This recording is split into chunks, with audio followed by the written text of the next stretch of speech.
প্ৰথমতে মই আপোনালোকক জনাব খুজিছোঁ যে আজি দিনটোৰ কোনোবা এটা সময়ত আমাৰ গ্ৰেড 3 আৰু গ্ৰেড 4 কমিশনে পৰীক্ষাৰ যেটো আমাৰ গ্ৰেড 3 আৰু গ্ৰেড 4 পৰীক্ষা অনুষ্ঠিত হ'ব তাৰ সিলেবাসখন প্ৰকাশ কৰিব। মই সংবাদ মাধ্যমক অনুৰোধ কৰিম যে আপোনালোকে যাতে সিলেবাসখন অলপমান বহুল প্ৰচাৰ কৰি দিয়ে, ছাত্ৰ ছাত্ৰীসকল যাতে উপকৃত হয়। আৰু এইবাৰ পৰীক্ষাত এটা নতুন দিশ আমি সংলগ্ন কৰিছোঁ, আগতে পুলিচতো কৰোঁ, যে এইবাৰৰ পৰা নিগেটিভ মাৰ্কিঙৰ এটা সিস্টেম হ'ব, অৰ্থাৎ ভুল উত্তৰ কৰিলে মাৰ্কিংটো নিগেটিভ হ'ব। সেইদিনাখন মই ফেচবুকত কৈছিলোঁ, তাৰপিছত আপোনালোকে বহুতে প্ৰচাৰো কৰিছে। এইবাৰৰ যেটো পৰীক্ষা ই অলপ খুব এটা চ্যালেঞ্জিং এক্সাম হ'ব, যে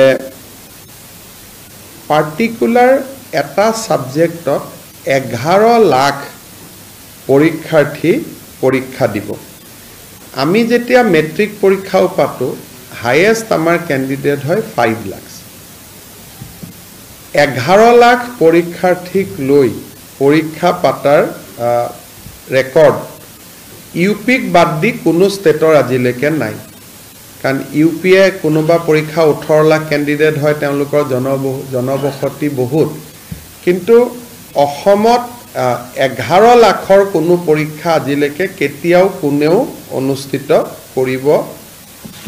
কৰাৰ প্ৰয়োজনীয়তা অহাই নাছিল।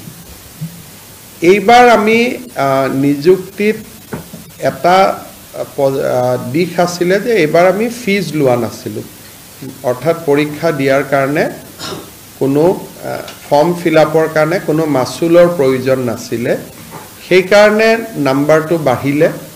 দ্বিতীয়তে ফাৰ্ষ্ট পৰীক্ষাটোত যেটো এটা মানুহে ট্ৰান্সপাৰেন্সি দেখিলে, স্বচ্ছতা দেখিলে, যে দুখীয়া ল'ৰা ছোৱালীয়ে নিযুক্তি পাইছে, হিউ প্ৰেৰণা যোগালে।